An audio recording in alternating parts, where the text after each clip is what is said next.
com as incidências de LER, né, lesões por esforços repetitivos, né, e DORT, que é, né, distúrbios ósseo-musculares relacionados ao trabalho, né, contraturas, problema de coluna, problema de estômago, problemas de gastrite, problemas de tenossinovite, enfim, tudo que se refere, né, ao excesso de estresse.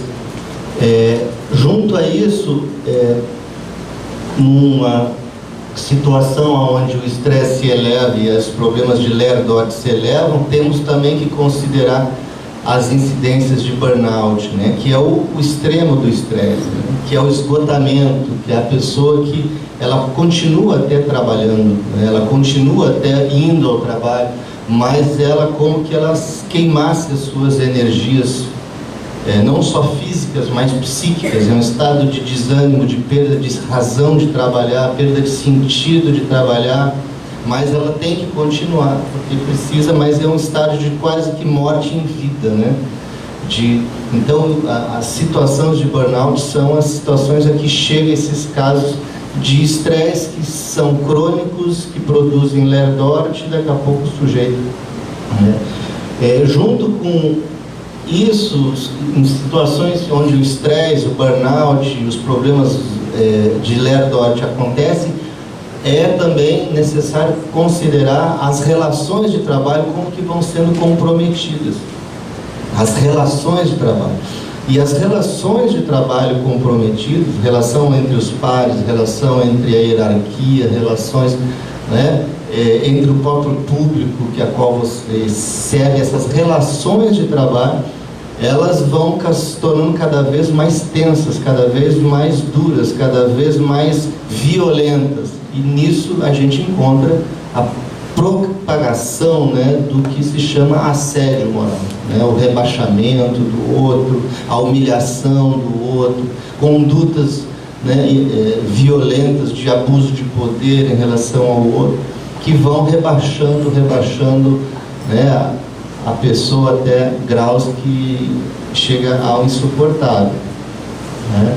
Então, nesse processo de trabalho estressante, de LER-DORT, de incidências de burnout, assédio moral, é que a gente tem que pensar os riscos suicidas, né?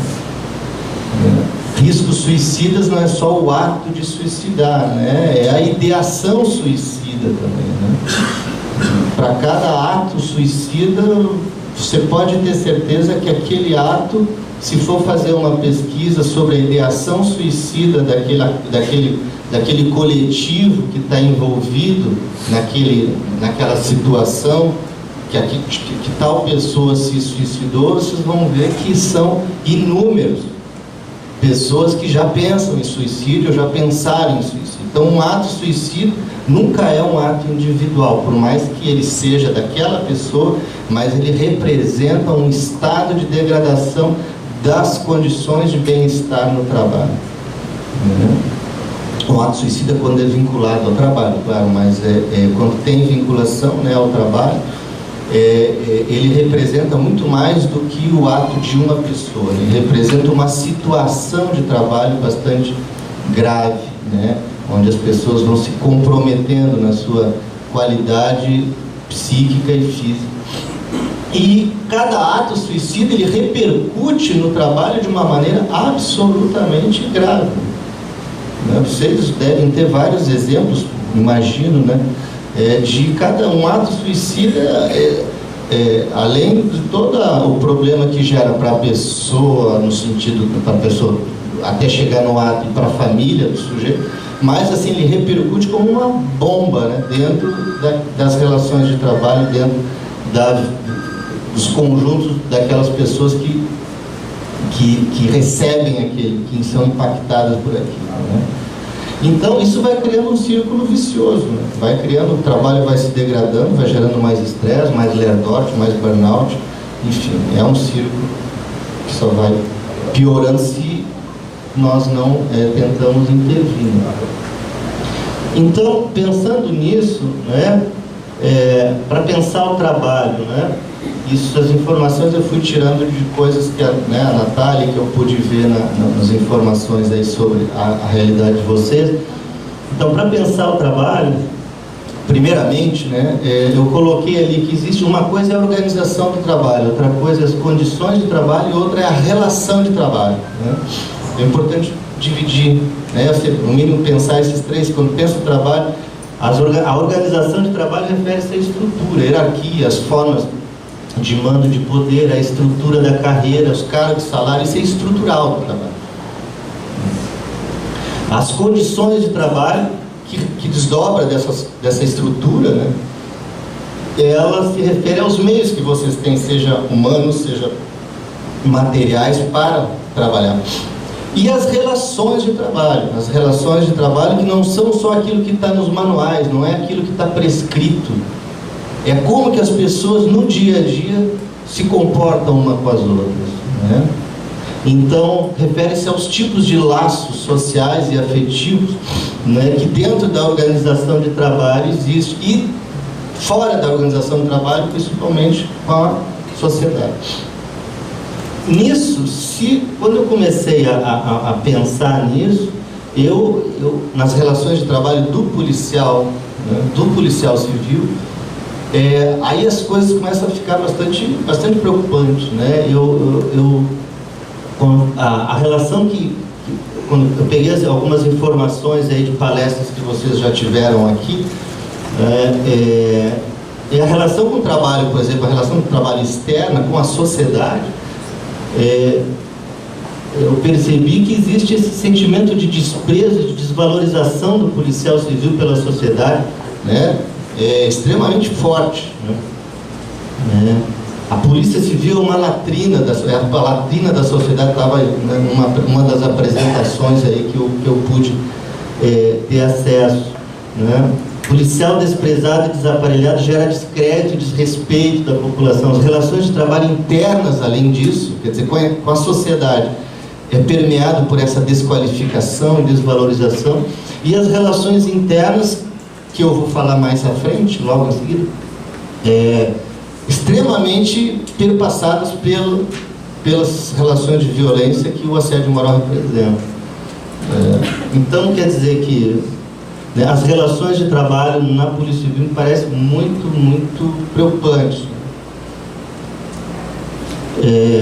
A organização de trabalho, né, e as condições de trabalho têm que ser relacionadas aí com a qualidade de vida, né? Então, o fato de existir esse baixo nível salarial, que obriga você, né, o policial civil a fazer bicos, né, gerando sentimento de desvalorização, de ter que complementar a renda muitas vezes com coisas, né, humilhantes, como eu observei, morar às vezes em área de risco, custos de vida altos, significa que eu vi um dado ali que é impressionante, que é 33% do policial civil sente incapacidade de desempenhar um papel útil na própria vida. Quer dizer, é um terço, né, se sente, né, inútil. Isso é grave. Isso eu achei. A fonte está ali embaixo, né, onde eu peguei essa informação. Esse é um relato de um policial civil que eu também resolvi colocar, né, que ele explica, né, os 20 anos de trabalho na delegacia da Baixada, nessa escala de plantão, e que desde que ele trabalha, o efetivo nunca mudou. Isso é algo que diz respeito à organização de trabalho, não diz respeito às relações, né, de trabalho, a estrutura, né, não muda, né? E o que leva a isso que eu tinha acabado de dizer, atividades paralelas, que vai gerar uma sobrecarga de trabalho muito perigosa. Então, nesse tipo de necessidade de além da atividade em si, né, fazer atividades extras para ganhar remuneração viável, né, para sustentar a si próprio e a sua família, a gente encontra no trabalho dos policiais civis os sintomas nítidos, né, de exaustão e estresse, né, que são indicativos de níveis de burnout elevados também. eu dou ali 48,2% sentem-se agitados e nervosos. Isso é sintoma de estresse, né? 37,4% dorme mal também, isso é sintoma, é sinal de estresse. E o estresse não é um estresse pontual, né? O estresse que você sente porque um dia aconteceu uma coisa no trabalho. O estresse aqui é o estresse crônico, é o estresse do dia a dia, é o estresse que se acumula, não é o estresse contingencial de um dia ruim. Então o estresse crônico, esse estresse que é adoecedor, que é o estresse muitas vezes que você se habitua, porque você tem que trabalhar, você tem que dar conta das demandas, então você se habitua, você toma um remédio aqui, você toma um remédio para dor ali, você toma um remédio para dormir aqui, e você vai, né, dia a dia tentando habituar-se, e daqui a pouco já chega, não percebe, mas chega no limite aonde o corpo e o psiquismo, né, ele não aguenta. Então é níveis altos, 25,9 tem dores de cabeça frequente, o que é sinal de tensão também. 24 cansam-se com facilidade, o que é sinal de esgotamento, né? De fadiga crônica, de fadiga que você não adianta ter o horário de repouso, que não consegue ter tempo suficiente para se repor nas suas energias para trabalhar no dia seguinte. E 24,2 sente-se cansados o tempo todo. Então, isso aí são nitidamente sinais de incidência forte, né, de estresse crônico, de cansaço, né, e de esgotamento emocional e físico no trabalho, ou seja, de burnout,